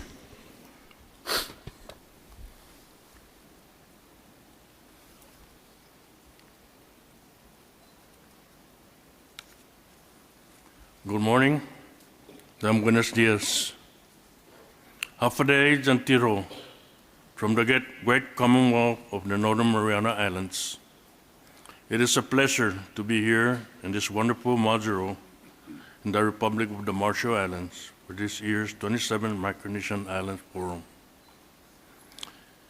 Straight from the Sinamay, and on behalf of Governor Palacios and I bring warm Hafaday greetings to everyone here. I want to say Undankulu na Sidus Malsi, thank you to our hosting nation, the Republic of the Marshall Islands. Her Excellency Huda Hani, President of the Republic of the Marshall Islands, your kind, warm welcome will remain in the Sinamay's memory forever. Thank you for inviting the members of the Micronesian Islands Forum to your beautiful and peaceful islands. I am sure each of us here will take home lots of good stories and lasting picturesque description of your spectacular islands and your pleasant hospitality. This experience will not only stay in our memories, but will also inspire us to continue working together with the renewed purpose and strength for the betterment of our collective future. In driving forward,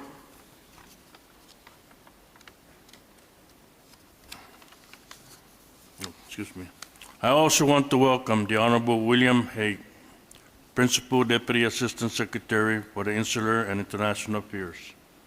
Thank you, Mr. Hague, for visiting us and joining us. Hafaday Jantiro, Mr. Hague, thank you for flying thousands of miles from your office in Washington, D.C. to join the leaders of the Micronesian Islands Forum and to see and meet in person all of us that your office must work with. It is an honor to have you here with us today. Thank you. As we gather to look ahead, I want to take a moment to express our deep gratitude to Governor Lulong Guerrero, who served as the chairwoman of the Micronesian Island Forum. We thank you, Governor, for your leadership, your service, and steadfast commitment in driving forward our shared goals and purposes. The leaders of the Micronesian Islands Forum met in the Sinamay's neighboring island of Guam last June for the convening of the 26th Micronesian Islands Forum.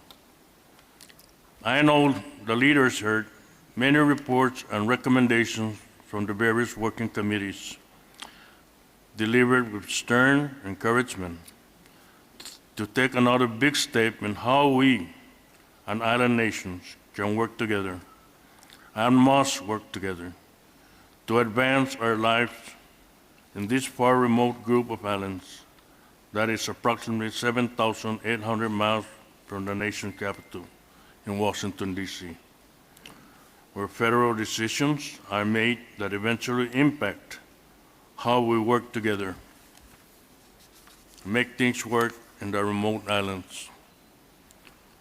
The Micronesian Island Forum can continue to strive, and we must, to drive advancement we believe will improve the life and well-being of our collective population in our own, and not wait to hear voices from as far away as Washington, D.C. Our collective voices will be heard in Washington, D.C. when we work together and commit to a unified pact that highlight our challenges, the needs, our plans to grow economically and politically. For over 26 years, the leaders of this forum, have identified gaps in education, health, energy, environment, and economy, transportation, and others, and have worked together in solidarity to align those gaps and how to bring home or bring some closer to them. As tiny islands spread out in the vast Pacific Ocean, as islands susceptible to global powers that influence how we survive, how we prosper despite our limited resources, how we fare politically and economically amid competing global giants, how we provide our needs without too much dependence on an outside financial, political, and economic sources. It is our duty to stay intact, to align our respective interests, and work together in forging our path forward. Our survival rests in how we stay together. I am ready to hear from the various working committees what we, as stakeholders and captains of our Micronesian Island Forum, committed to in the past, where we are with those today, and how to keep moving forward in achieving the goals we agree and will agree will make our life easier, make us stronger as one island, and protect our collective interests. I am here with you to let you know the Commonwealth of the Northern Mariana Islands is ready to continue our never-ending work. Thank you, Jesus Masi and Geliso.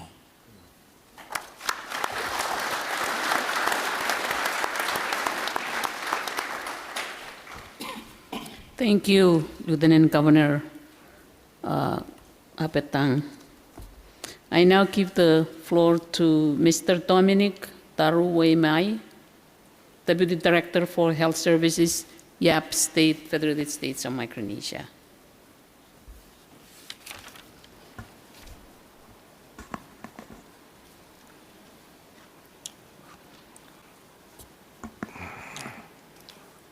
Siro and Mogatin, thank you, Your Excellency, Madam Chair, for giving me this moment to deliver the prepared short remarks for the Honorable Acting Governor of Yap State.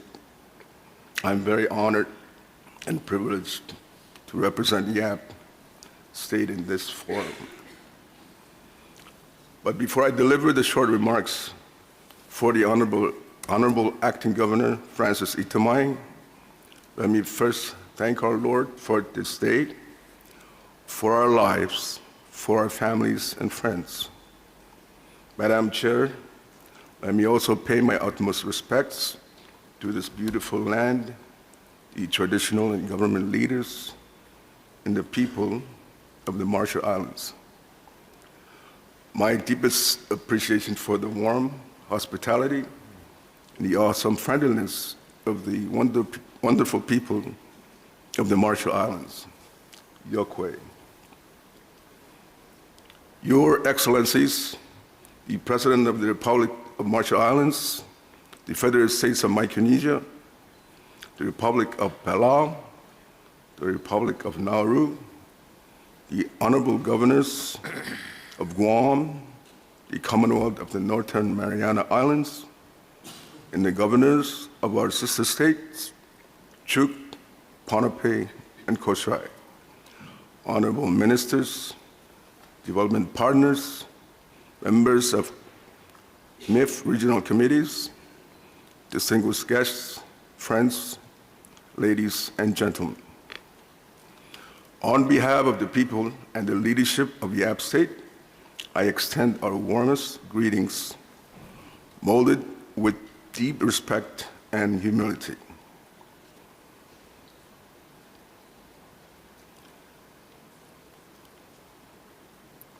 Let me also express our profound appreciation to the Republic of the Marshall Islands for hosting this meaningful gathering.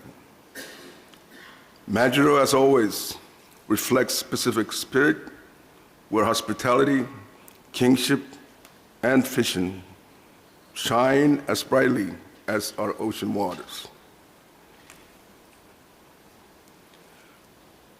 Before I proceed further, may I humbly ask for a moment of silence again in honor of the late Governor Charles Chang of the App State, whose state funeral will be held today in Colonia, Yap. Governor Chiang served with steadfast integrity, humility, and unwavering devotion to our people. His legacy remains a compass for leadership rooted in humility, principle, and unwavering commitment to the people of the App State.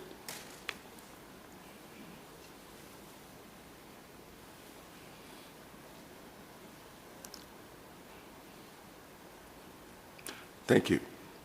This forum stands as a living testament to the strength of our unity.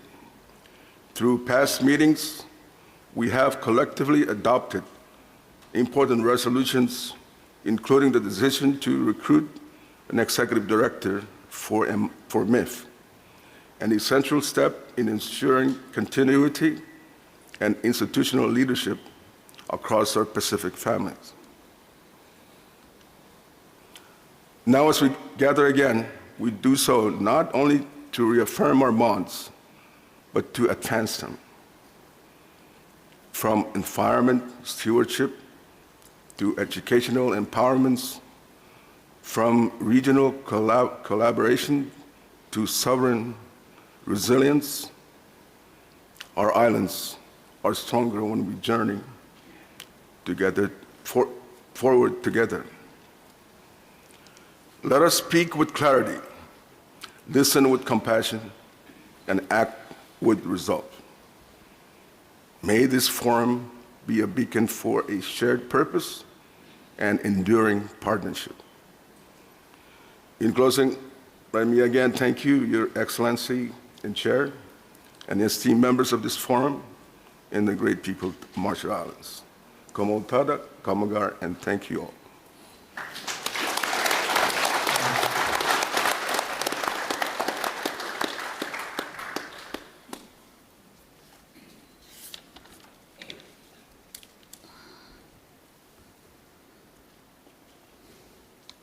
Thank you very much, Director Taruwemai. Sorry if I butcher your name. Thank you so much. Okay. To conclude this segment, we will hear a special remarks from Honorable Baron Wanga, Secretary General of the Pacific Islands Forum, who will offer valuable perspectives on regional integration and collaboration to frame and ground our discussions. Secretary General, again, we sincerely appreciate your presence today. The floor is yours. Please come to the podium.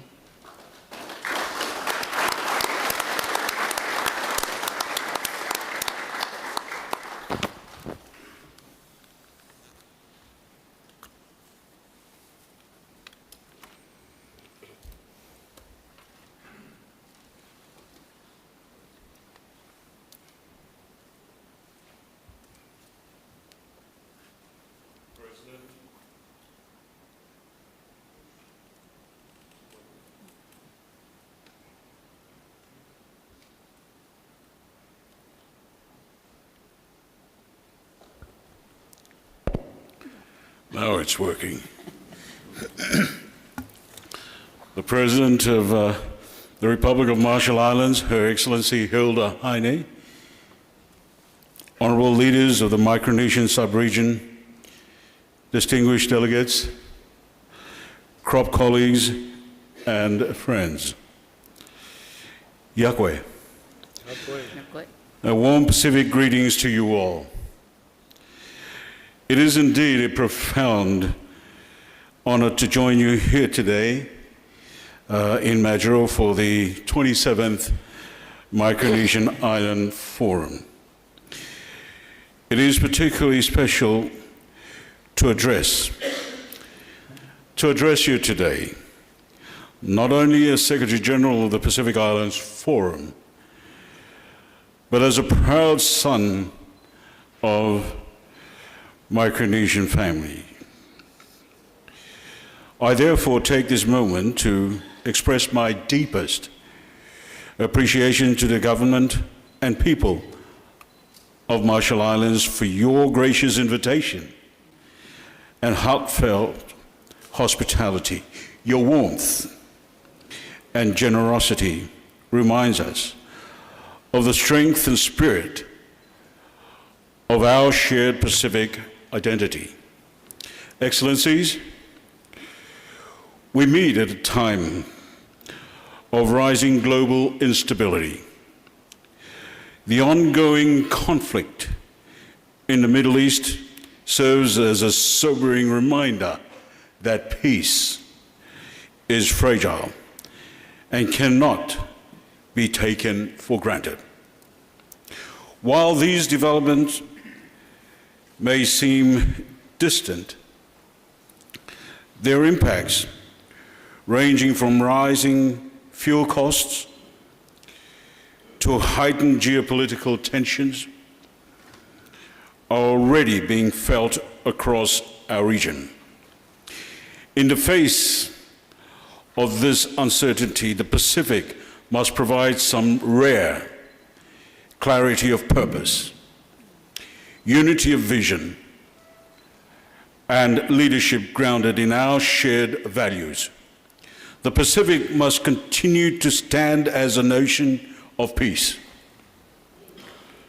not just in aspiration,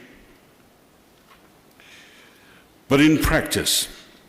Our strength lies in our commitment to diplomacy, dialogue, consensus, and the Pacific way.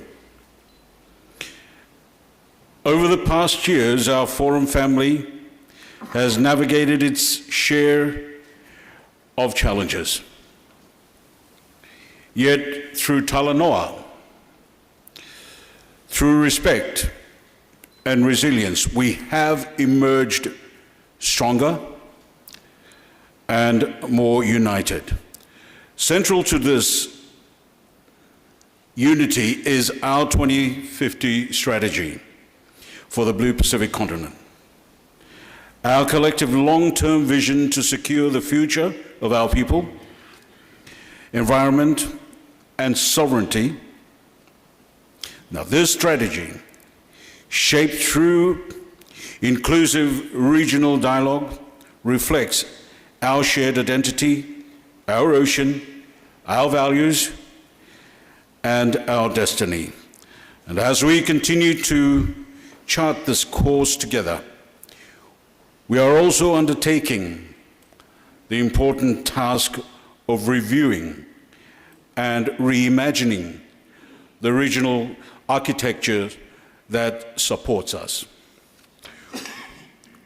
We are now in phase 3 of this review, focusing on streamlining our regional systems, strengthening policy coherence, and ensuring that our institutions deliver more effectively for our people.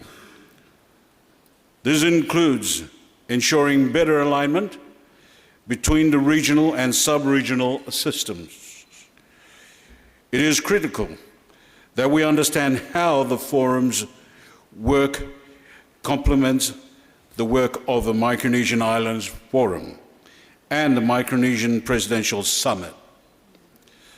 The alignment of our system is not only necessary, it is vital to ensure that our collective aspirations are being advanced in a coherent and coordinated manner. That is why I, alongside our crop partners, are here this week to listen, to learn, and to work with you. Your guidance will shape how we move forward to deepen regionalism, build trust in our institutions, and strengthen and share our shared journey. Micronesia is not on the margins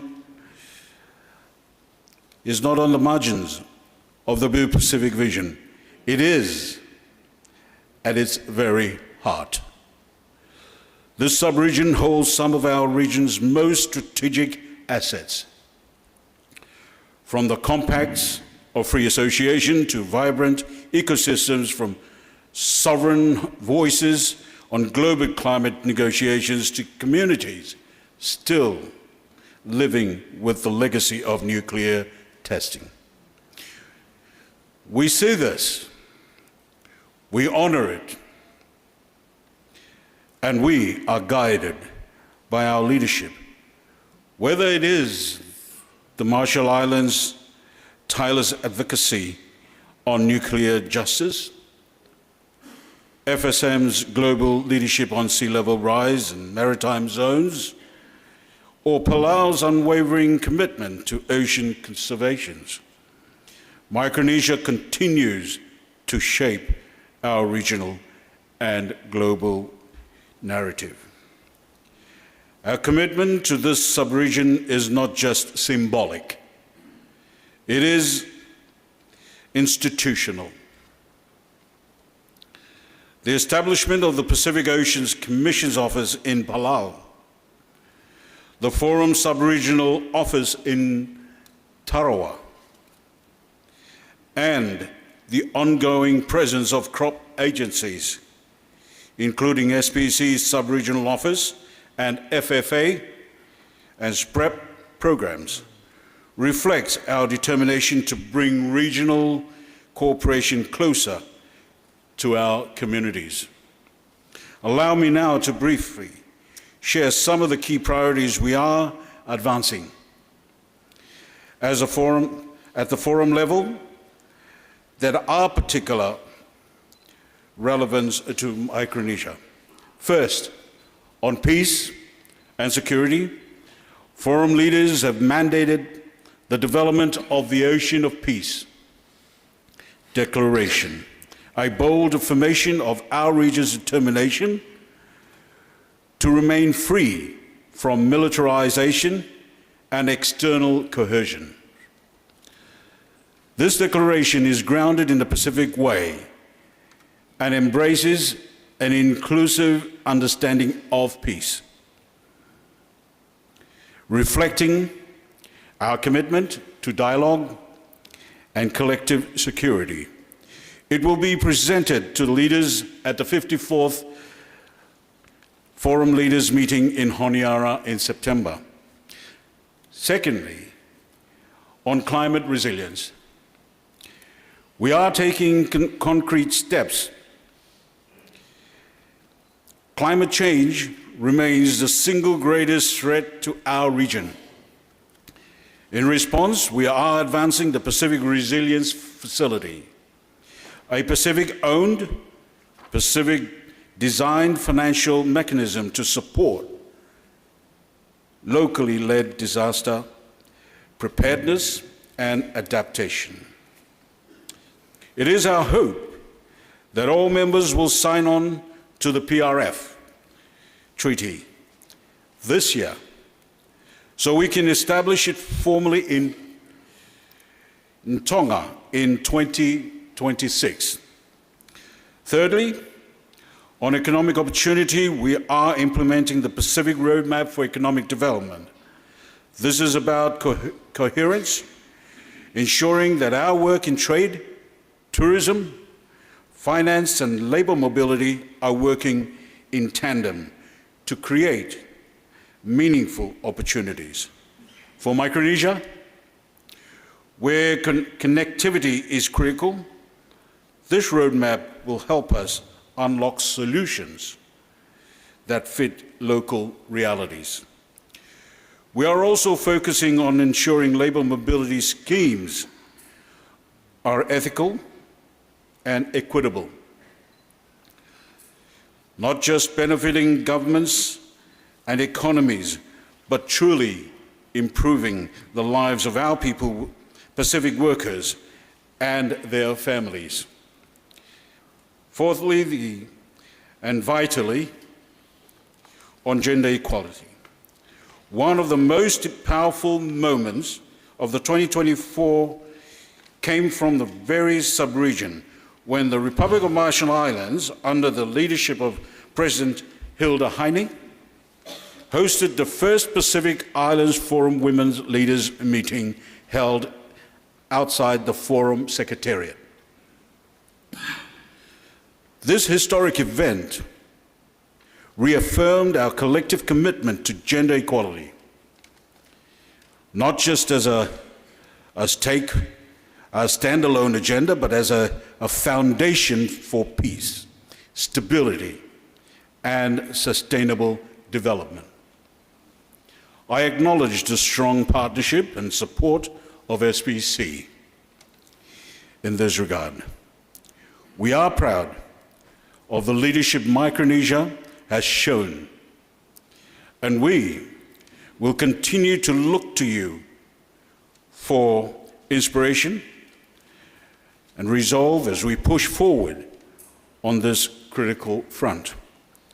Excellencies, the challenges before us are undeniable, but so too are our resolve. In a world increasingly viewing our region through the lens of strategic competition, we must hold fast to the lens of Pacific priorities.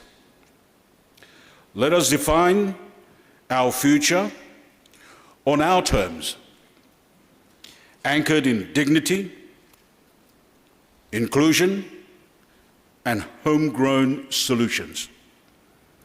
Let us speak with one voice, not just to our partners, but to each other, with courage, with clarity, and with compassion. As we look ahead to the Forum Leaders meeting in Honiara this September, I encourage us to carry forward the spirit of unity and leadership that defines this sub-region. Let us ensure that Micronesia is not just at the center of our map, but at the center of our mission. We walk with you. We listen to you. We champion your priorities, not just because it is our responsibility, but because it is about our collective future. Tuba, Komoldada, and I thank you all.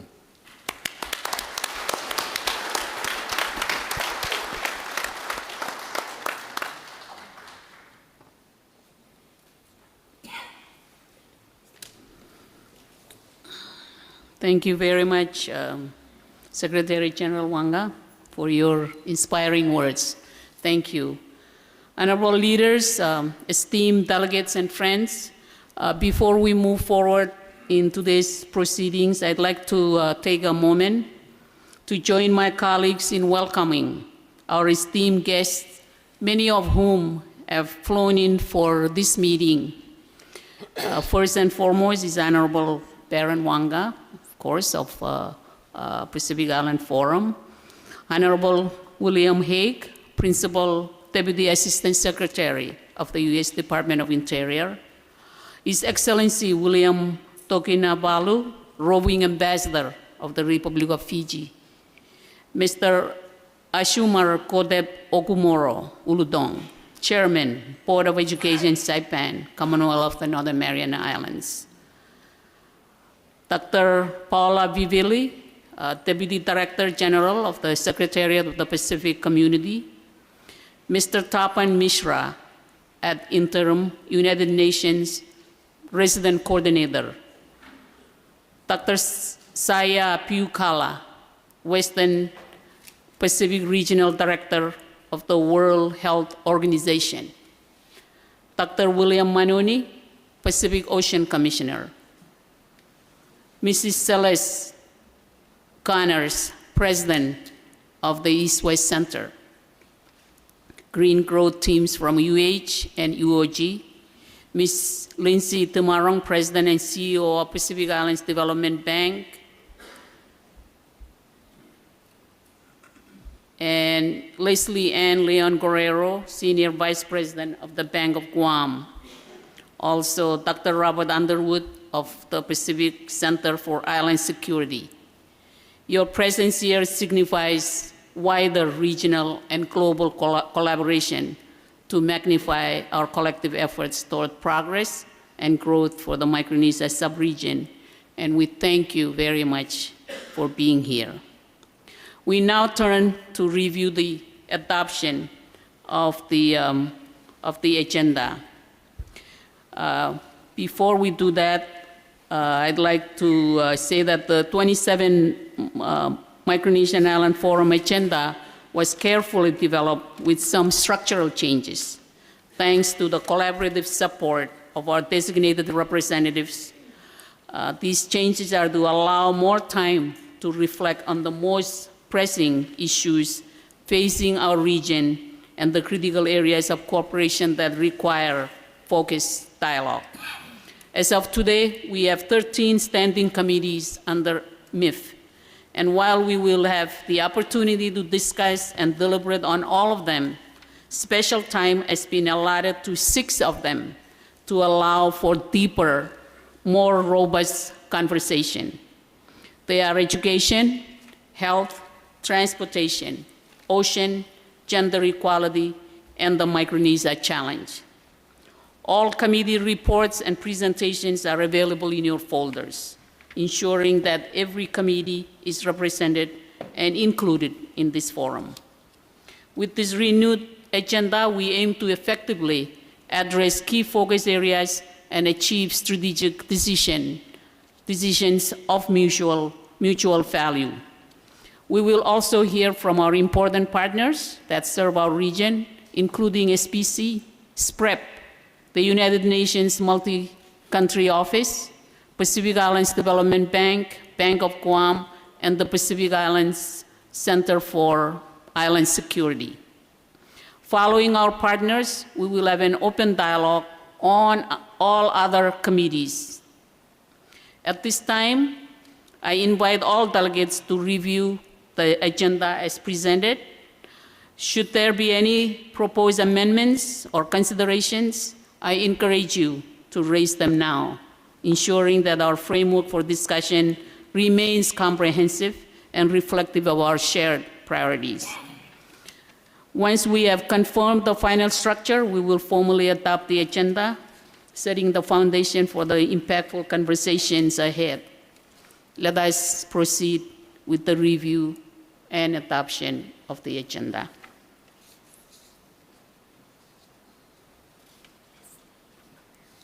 Okay, yeah. While we're thinking about our discussion on the agenda, I'd like to also acknowledge the presence of President and CEO, Bank of Guam, Joaquin Cook. I'm sorry I missed to mention his names earlier. Thank you. Thank you, President Cook. All right, so on adopting the agenda, any comments from the delegates? Or a motion to adopt?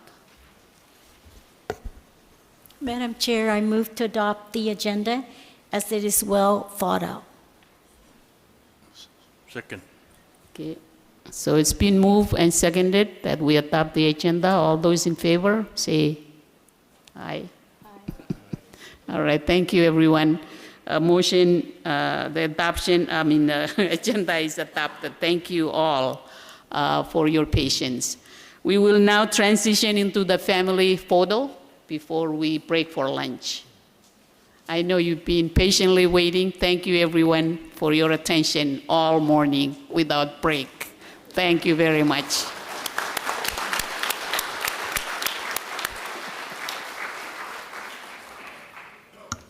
Your Excellencies, we kindly request your presence on the stage for our Micronesian Islands Forum family photo, one with the leaders and one with the Honorable Secretary General, Baron Wanga.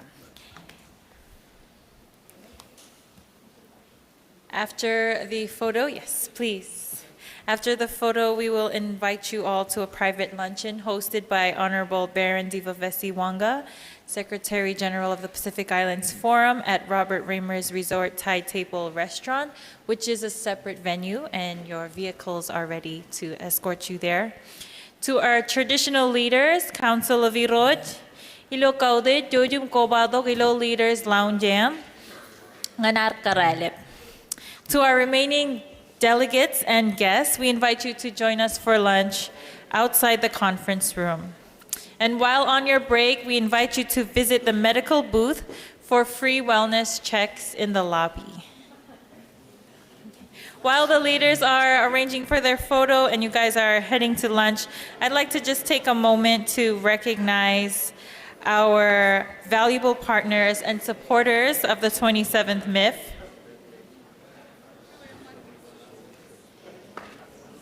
Chairman Im Irod Road from the House of Irod, Lerod Esther Zedekiah, the Government of the Republic of China, Taiwan, the Government of the Republic of South Korea, the Secretariat of the Pacific Community, College of the Marshall Islands, Marshall Islands Development Bank, Bank of Guam, Pacific Islands Development Bank, Bank of Marshall Islands, the Office of Commerce, Investment and Tourism, Marshall Islands Marine Resources Authority, the National Telecommunication Authority, the Ministry of Public Works, Infrastructure and Utilities, Jochigum, the Pacific Islands Forum Secretariat,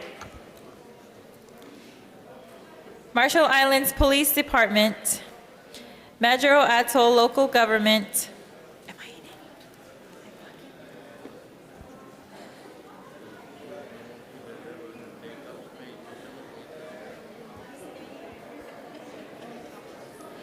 Ministry of Health and Human Services,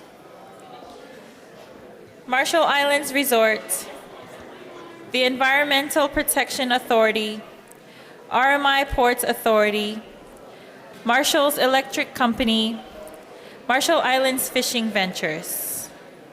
Excellencies, ladies and gentlemen, komotada and enjoy your lunch. We will convene back at the main conference room at 1:30 p.m.